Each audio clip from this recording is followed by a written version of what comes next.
Okay, before we have our quiet time, let's all get on the same page.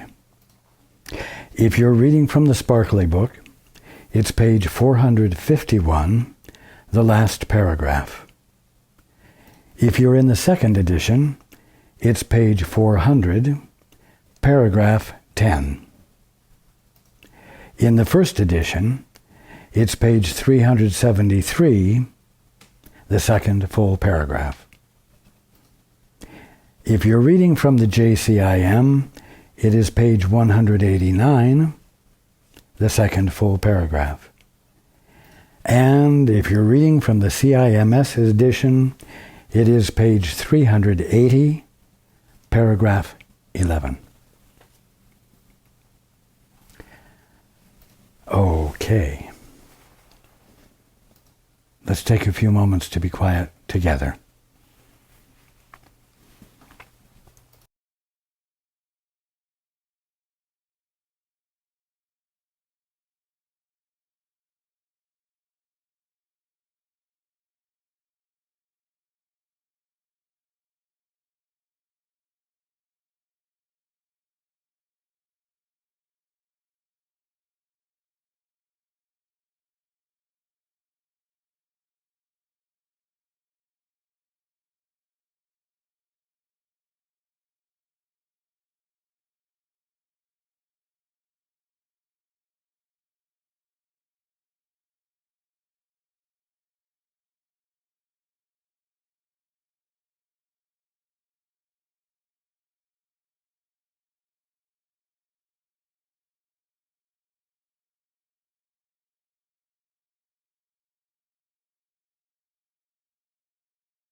Good evening,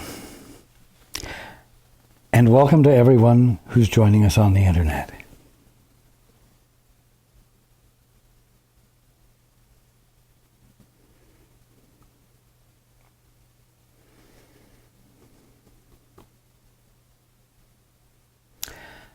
The holy instant, the two-step.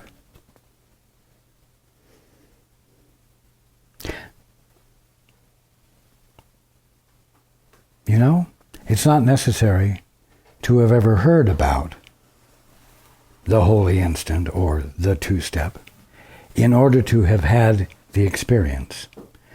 Nor is it necessary in order to have the experience now. It is convenient and helpful to know about it because it makes it easier to practice it. If you don't know about it, it happens spontaneously, usually under extreme stress or emergency. Most everyone prays. Most everyone has a relationship with God. But it isn't until some circumstance occurs that puts you right up against a rock, and you are stymied totally. It isn't until one gets into that situation that one actually engages in what the two-step and the holy instant is all about. It isn't until then that one says, I have nothing more important in the whole world than to ask God for help. Anything else I might try to do will not solve this problem I'm confronted by. And so, under this circumstance, under the pressure of it, you become committed. Committed enough that you don't abandon trying to talk to God, trying to get the Father's help until you get the help. This is very important to understand. You see, we've talked about the holy instant. We've described it as a two-step process. And everyone who has listened to what I've shared has, in one way or another, tried it out, practiced it. But what I want to convey here is that this element of commitment, this element of resolve to practice the two-step, engage the holy instant, and do it without an ace up your sleeve, some other avenue to take if this doesn't work. That's what is essential. And most everyone thinks, well, I have enough time in the day that even when I'm on the run, I can say, Father, what is the truth here? Father, what is the truth there? Father, what do I need to know? And you reach out to the Father. But resolve isn't brought into play.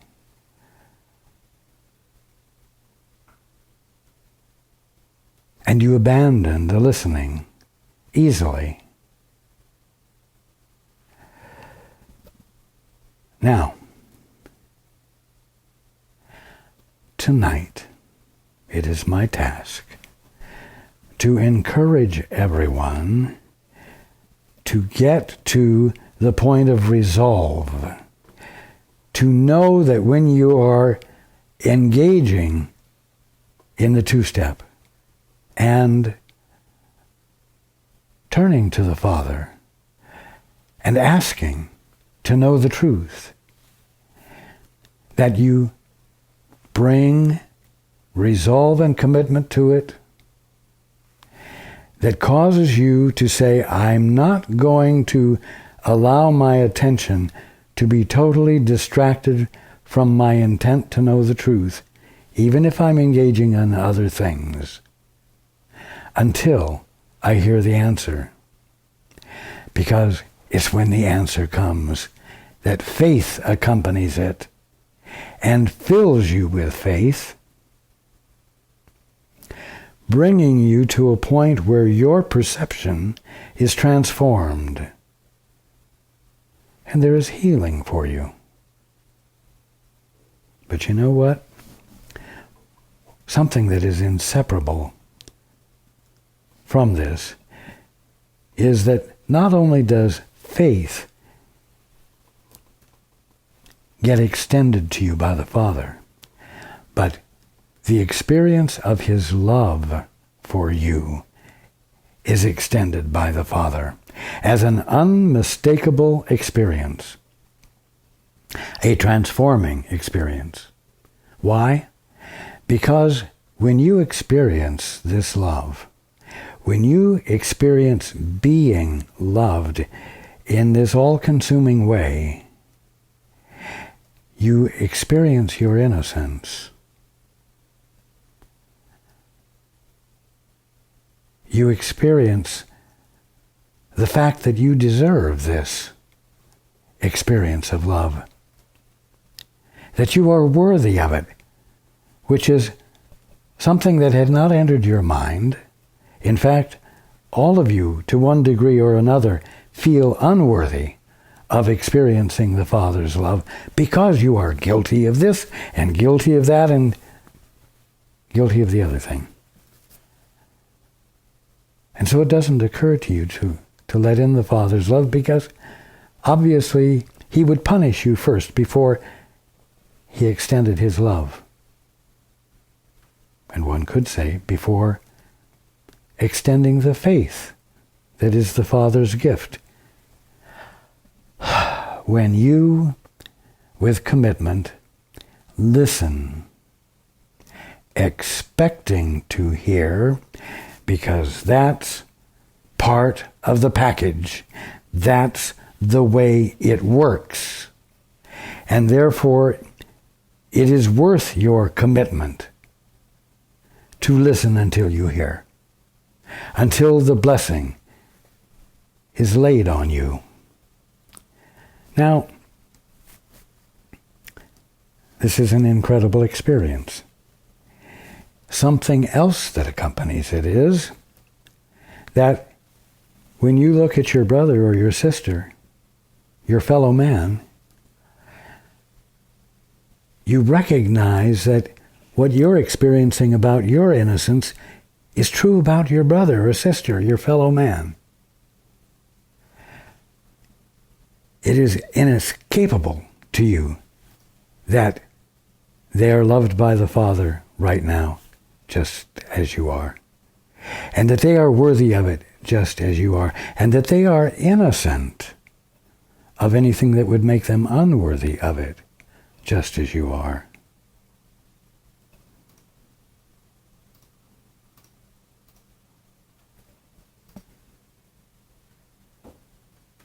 This, as I've said before, changes your perspective and causes you to behave in a new way toward your brother and sister. It's important to understand this. Now,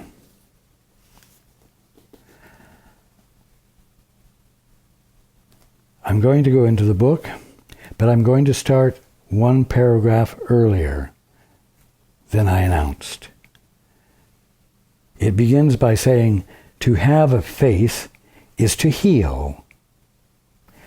Now, healing is a word that many students of the course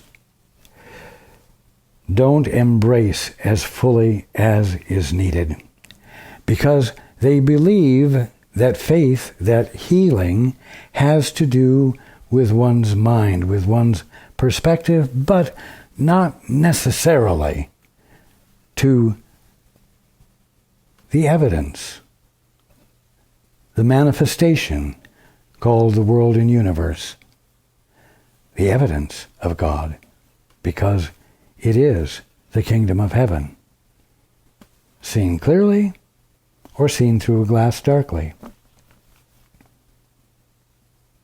Seen through a glass darkly and believed, it seems to be something that A Course in Miracles is not relevant to. And this needs to be corrected, because everyone is here, and through the study of the Course, everyone is put in a position of becoming an agent for change. Calls for correction are calls for correction. They're not calls for overlooking or for being overlooked. They're calls for correction. Now, to have faith is to heal. In other words, if you have faith, you have engaged in the two-step. You have practiced the holy instant with commitment, and you have hung in there until the Father responded, or until you were willing to let the Father's response register with you. At that point, the experience of the Father's love fills you, embraces you, and the gift of faith is extended to you. So, to have faith means that you have arrived at that point of having practiced the holy instant and experienced the gifts that accompany its true practice. To have faith is to heal. Why? Because when you know the truth about your brother, you're seeing him through your Father's eyes, with your Father's vision, pulls you out of the orphan mindset in which you saw your brother as worthy of being judged, and having held him to his guilt until he's paid the penalty. You see? Not now. Not after seeing the truth about your brother. So, to have faith is to heal. That means real, actual change, including what you would call physical change, physical healing. To have faith is to heal. It is the sign that you have accepted the atonement for yourself and would therefore share it. And it really isn't something that you would think to withhold. It is spontaneously shared because the truth is so obvious to you, you can't share anything else. It's spontaneous. By faith, you offer the gift of freedom from the past, which you received. You see, the faith that was the gift of the Father, together with the experience of his love for you, his beloved Son, who is worthy of his love,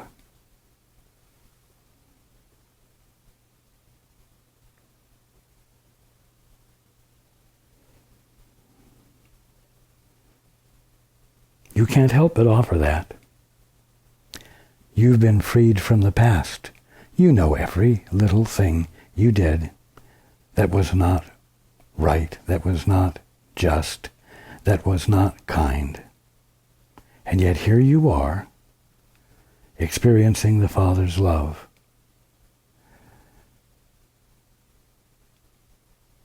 What's happened? All of the justifications for poor behavior, all of the fear, all of the guilt that you've carried with you that has beaten you down and caused you to behave in mean-spirited ways, these things no longer make sense to you because the Father loves you and you feel it. You know it.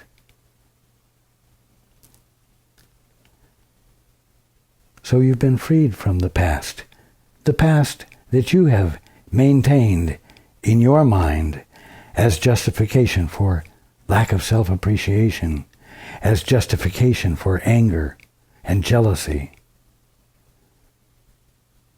and a whole gamut of emotions that you feel justified to bring into play against your brothers and sisters or your world.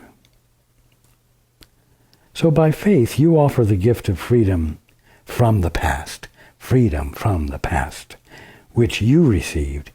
You give it to your brother. You do not use anything your brother has done before to condemn him now. You freely choose to overlook his errors, looking past all barriers between yourself and his and seeing them as one. You recognize yourself in him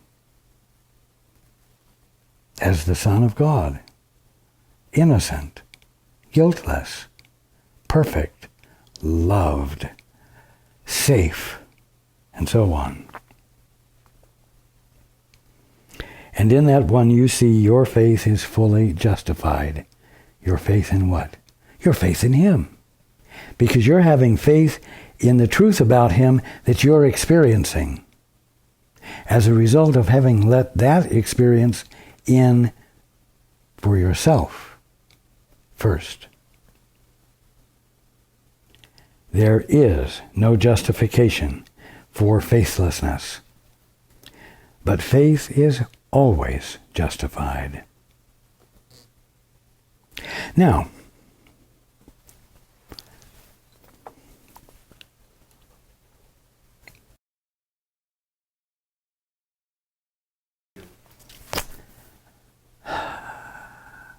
Faith is always justified.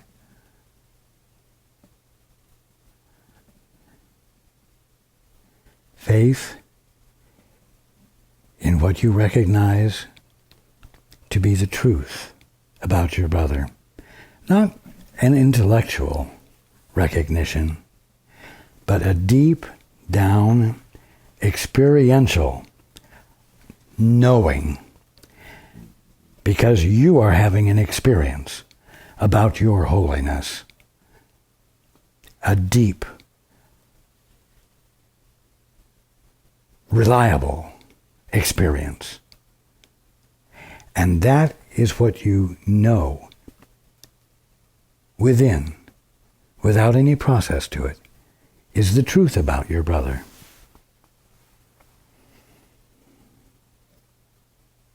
Now, just because you see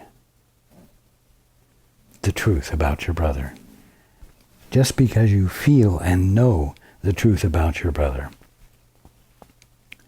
which can be quite enough for your brother to recognize it in himself when he is in your presence, doesn't, however, necessarily mean that he does recognize it.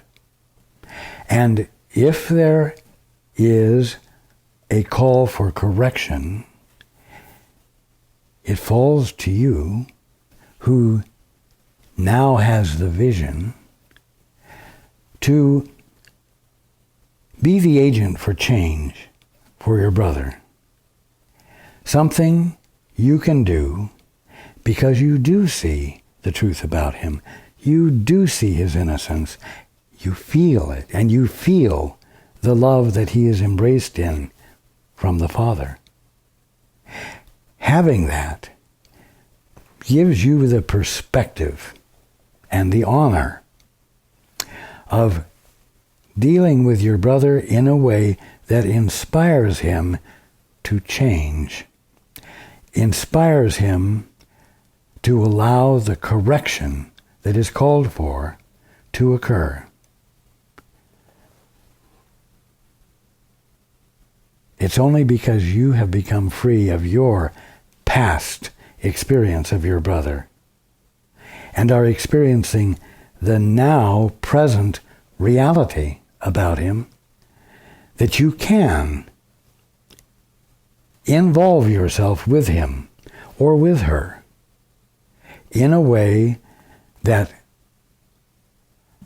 supports transformation, change, correction. Now, one other aspect of this is that in your experience of the Father's love for you that you are filled with, it does make things that need correction in you obvious as things that need to be corrected, because they simply don't fit with the Holy Son of God that you're experiencing yourself as. The holiness of you uncovers what doesn't fit and puts you in a position of having to change. You see?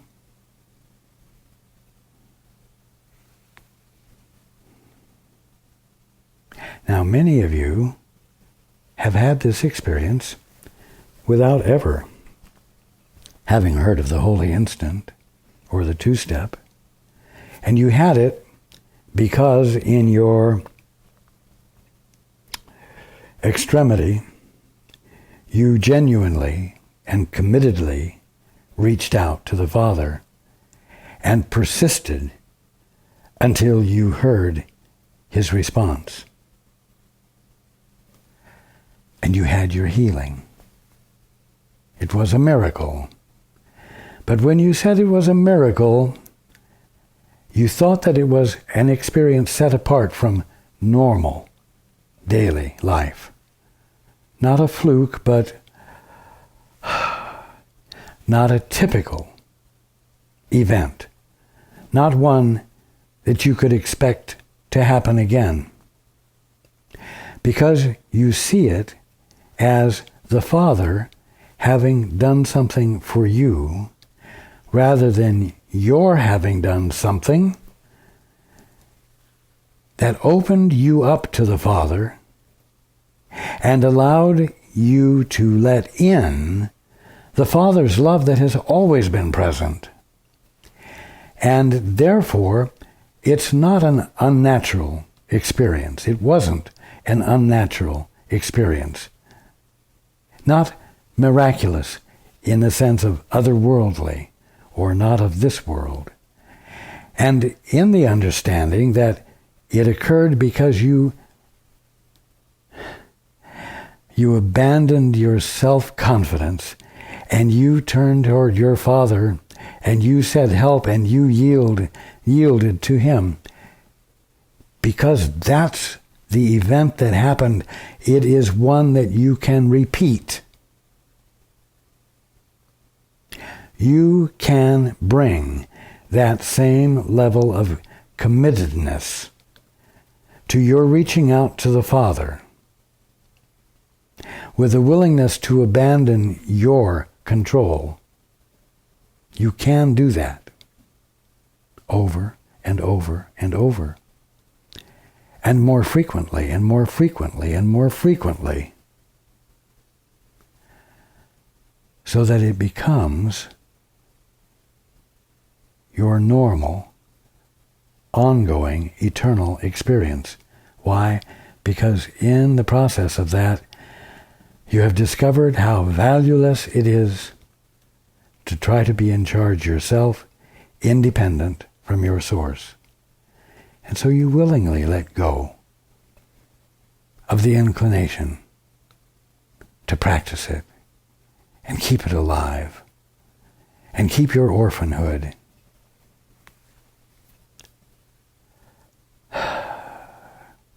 Uninterrupted. Now, faith is the opposite of fear, as much a part of love as fear is of attack. Faith is the acknowledgement of union, oneness. It is the gracious acknowledgement of everyone as a son of your most loving Father.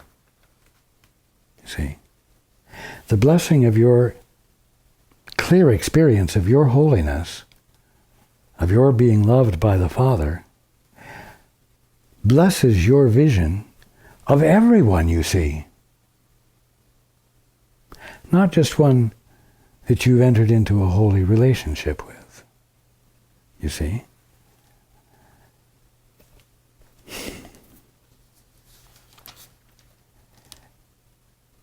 It is the gracious acknowledgement, recognition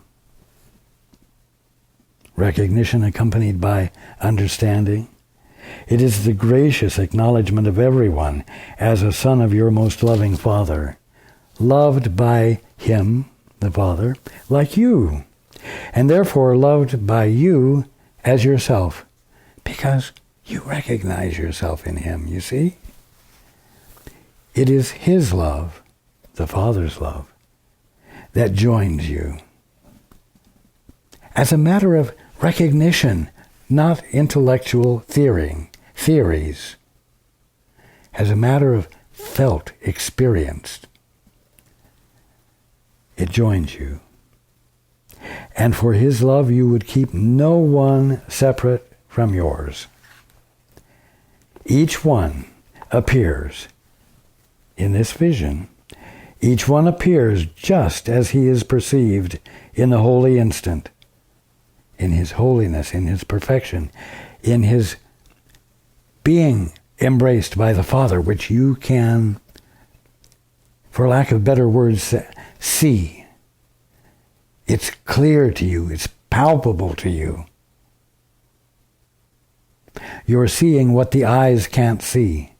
You're experiencing it. Each one appears just as he is perceived in the holy instant, united in your purpose to be released from guilt. You might not have thought that when you reached out to the Father with commitment, that you were looking for release from guilt. But the simple fact is that guilt came into play when you said, Father, I'd rather do it my way. To reach to the Father again and re-embrace Him and let Him be what He is to you, your source, is naturally to be released from guilt. You see? You saw the Christ in him, your brother, and he was healed, and I'm going to say in your sight, because you looked on what makes faith forever justified in everyone. What did you look on?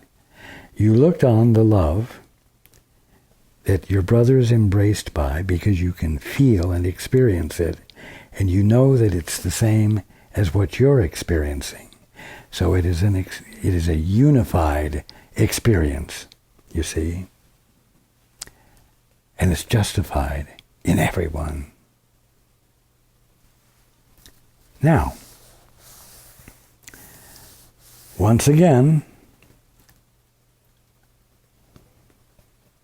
we're talking about being released from guilt. We're talking about healing. We're talking about transformation. The fact that it is clear to you that faith is forever justified in everyone means that whether that one dares to embrace his holiness or not, you know the truth that puts you in a position, and I'm going to say, gives you the responsibility to mentor your brother with the true perception, knowing that your brother is capable of engaging in the correction necessary, because what he's laboring under is not the truth about him and cannot actually be binding him in suffering. And because this is so clear to you, it's impossible for you to believe his behavior or his belief, thus causing you to be able to provide a perspective of inspiration that promotes change and causes you to hang in there with your brother or sister until the change occurs, because you know from your experience with God that he's suffering an illegitimate bondage. And there's nothing actually binding him to it except his own doubt and fear. And so you engage in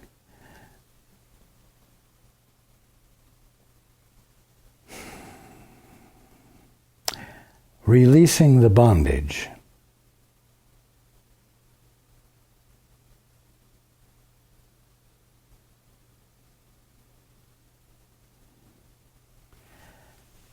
Because that's what knowing the truth is for.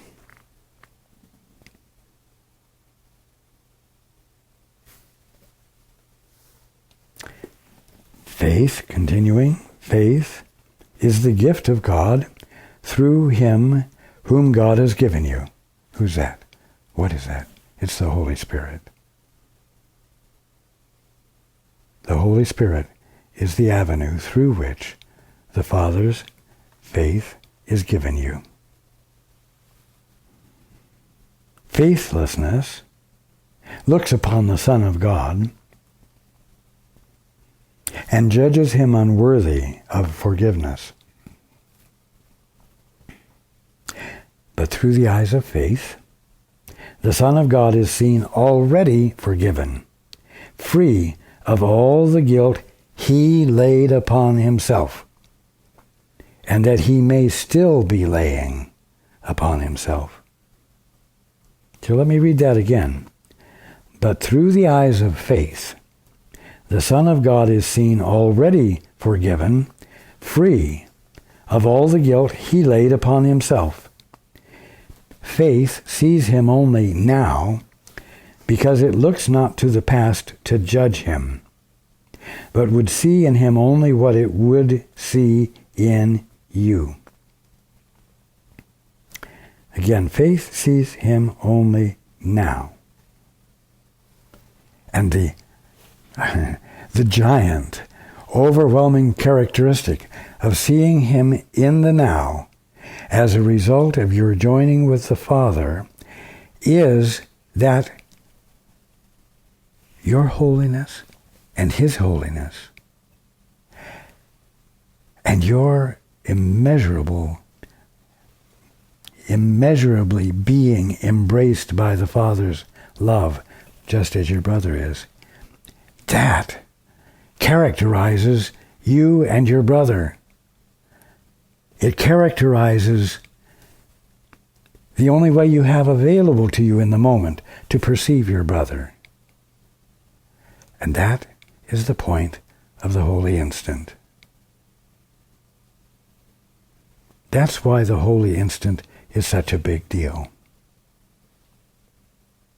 That's why it deserves attention beyond the attention you would give to anything else, because it serves as the threshold for awakening.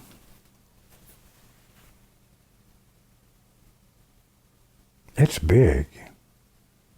It's meaningful. It deserves undivided attention. It deserves being brought to bear upon everything that you experience in your day.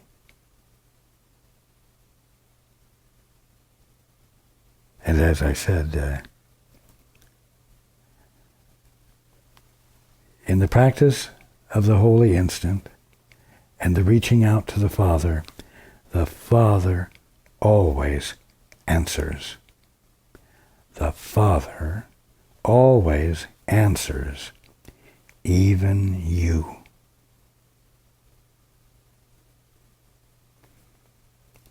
It's unavoidable. It's the way things work. But you must dare to persist and not wait until a terminal illness or injury or anything else threatens you so completely that you know there is no way you can cope with it on your own. You don't have to wait for that kind of circumstance to bring forth that kind of commitment. So do it in your daily activity when there is no emergency to it. And in the absence of overwhelming fear, you can bring your commitment to it without distraction, without the distraction of fear or pain or whatever. You see?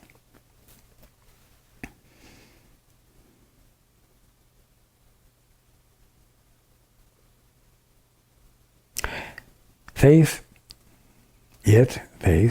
sees not through the body's eyes, nor looks to bodies for its justification. This experience with your brother, in which you experience your holiness and his holiness, is not a result of what you see with your eyes, but with vision and faith that the Father has opened you up with, and which you have allowed. However, it is an inescapable fact that what you see with your eyes is of fairer form, far different from when you were looking through your eyes with the orphan mentality. an incredible, wonderful difference. It is the messenger of the new perception, sent forth to gather witnesses unto its coming and to return their messages to you. You see, the vision you extend is a gift which goes out to find confirmation of what you're seeing and bring the confirmation back to you. We've talked about this long ago. On the other hand, when you are engaging in fearful or negative thoughts, the messengers are messengers of fear and negativity, sent out to find confirmation and bring the confirmation back to you. And so your experience is absolutely governed by the messengers you're sending out. And through an understanding of the two-step and the holy instant, a little better use of your mind is being practiced. And the result is that more messengers are coming back, confirming the truth to you. But I'll tell you, when you ask of the Father, what is the truth here? Or when you ask of the Holy Spirit, what is the truth here?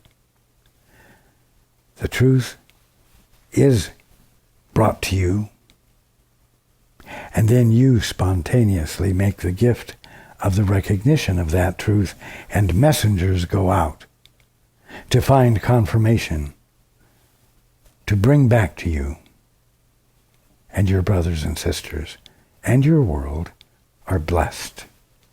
It's just the way it works.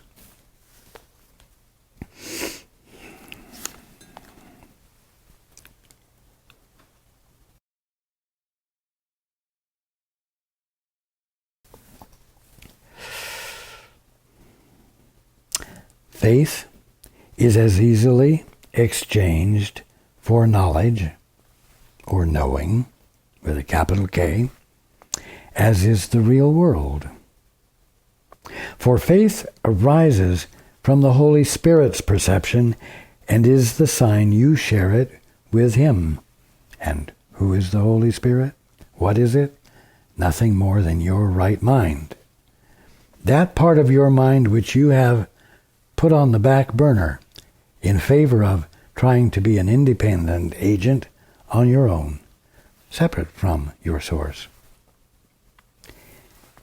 Faith is a gift you offer to the Son of God through Him, and wholly acceptable to His Father as to Him, and therefore offered you.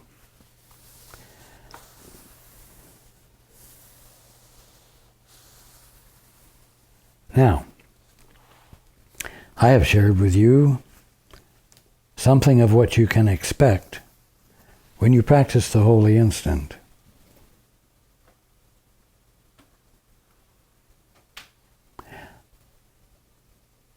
But you know what? When it happens, it's still going to be a surprise. It's still going to knock your socks off.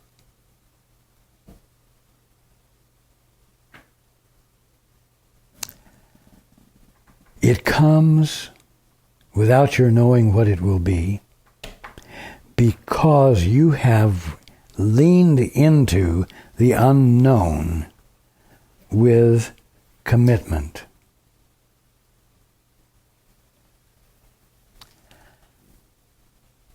As I said, ordinarily one doesn't lean into the unknown unless all other options are gone.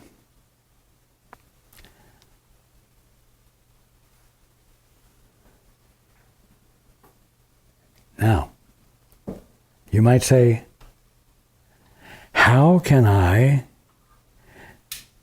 experience the unknown?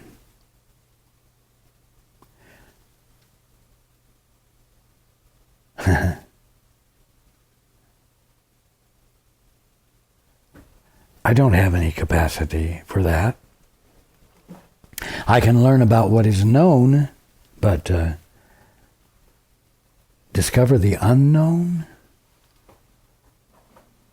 And you're suggesting to me that I am to lean into this, whatever this unknown is, with commitment. I'm to listen for answers that I obviously don't have already, or I wouldn't have the problem that I'm asking for the answers about. This is what you're saying. And I am saying yes. I am saying yes. Unequivocally. Now,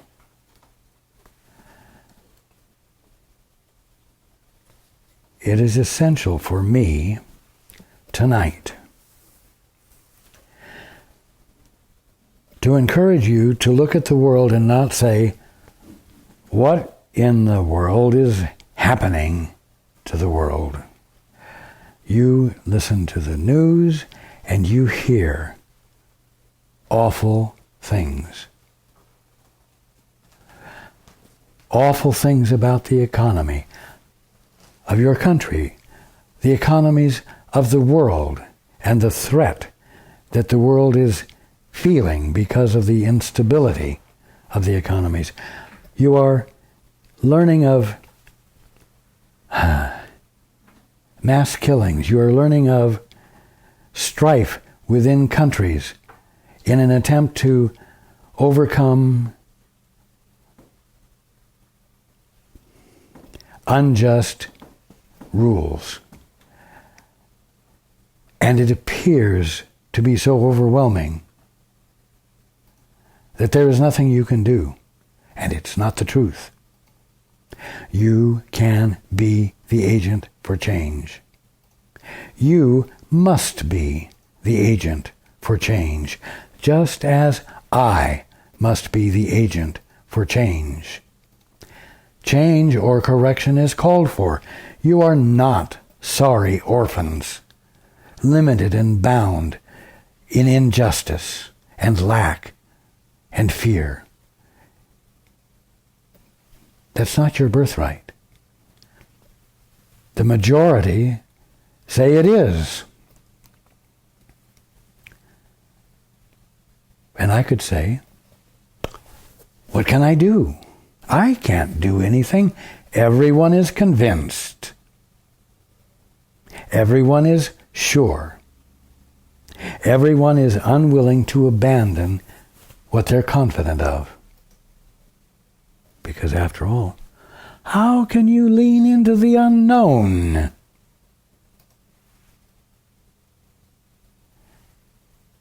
How can you expect to know something you don't know that isn't known yet? Well, by doing the two-step, by engaging in the holy instant, and knowing that there is going to be an actual redemptive result, because you are the Holy Son of God, leaning back into your source that never left you, even though you've ignored it, from which the blessing of atonement, of awakening, occurs. Now,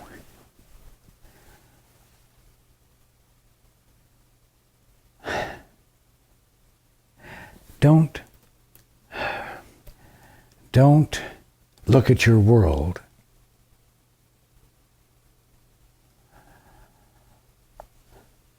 and see it as a set of circumstances which are governed by dynamics much larger than anything you could have an effect upon. Don't do that, because it's not the truth. All it takes is one inspired idea. When the one inspired idea comes from your mouth, it makes change. That's where the change will come from. Maybe the answer to the economies that are falling, that are failing, that are in dire straits, maybe the solution to that isn't to be met by new and more creative actions of large corporations and governments. Maybe, just maybe, it has to do with one individual or many individuals, not in a group, having the inspiring idea of how to be in the world in a way that meets the human need. By demonstrating that the human need can be grown out of, moved out of, replaced by the sovereignty, we'll say, of the holy sons and daughters of God. Maybe it's a single idea that a single one of you might have, that you do what? You speak. You put the word out. You share it so that others can recognize it and pass it on. And in this day and age with the internet, you have the means of sharing an idea that can go around the world in less than an hour.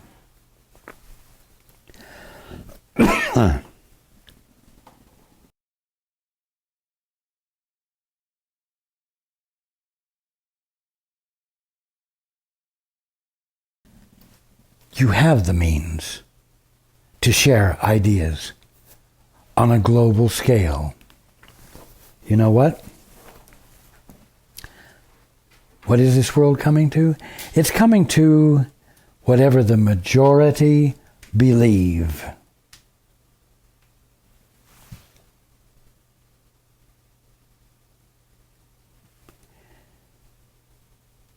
I will tell you that the answers that will rapidly and without great stress transform the world will be the ones that have come to someone because they have looked for the answer to human need. I'm not talking about the answer as to how to become wealthy. I'm not talking about ways to get others to serve you, to make you important. I'm talking about individuals with ideas that see suffering and lack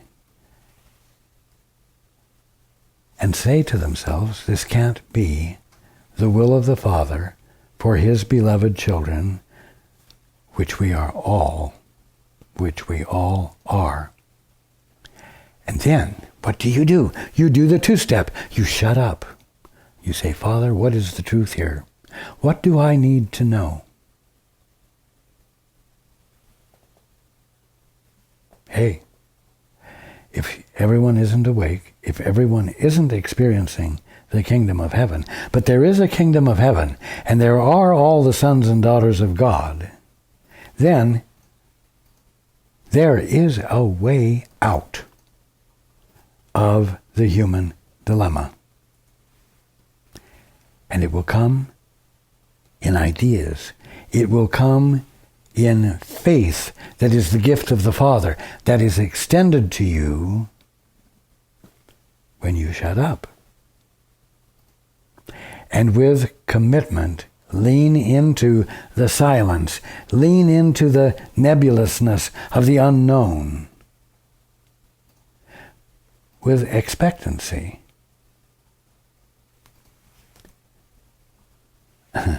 If you are conscious, you are not insignificant.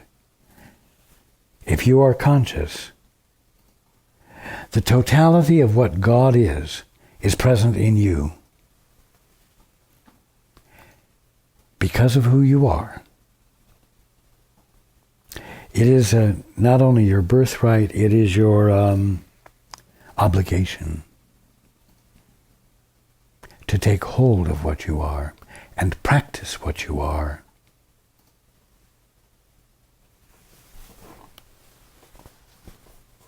You see, instead of looking at things in terms of circumstances and saying, well, I will have to think twice before I go to a midnight showing of a new movie in the future. Well, I sure am going to have to think twice before I fly in a plane to foreign countries. You see, how are you using your mind? What's the picture you are painting? And did you gather that from the quiet stillness of the holy instant? Did you get that answer because you were joined and the Father loved you and has provided the faith that inspires your vision to see truth, see everything as it truly is? No. So why do it? And why send out the messengers of fear that are embodied in that use of your mind? Because I promise you, they will find justification and bring it back to you. The justification won't be true, but it will be brought back to you. And because of where your faith is, you will believe the lies that your fear and distrust brought back, because they were looking for what isn't there. They were not looking for what would resolve the situation.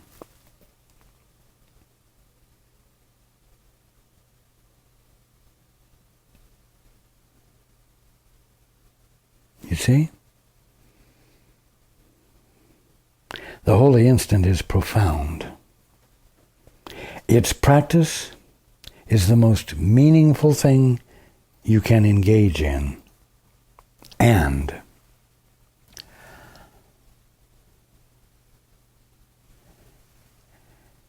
it won't work fully until you've brought real commitment to engaging in it.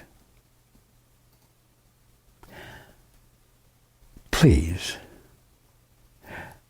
don't think that there can be anything that makes it inconvenient to do the most important thing in the world,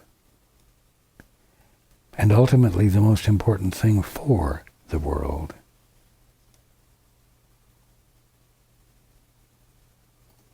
I love you. I love you all. And I look forward to being with you next time.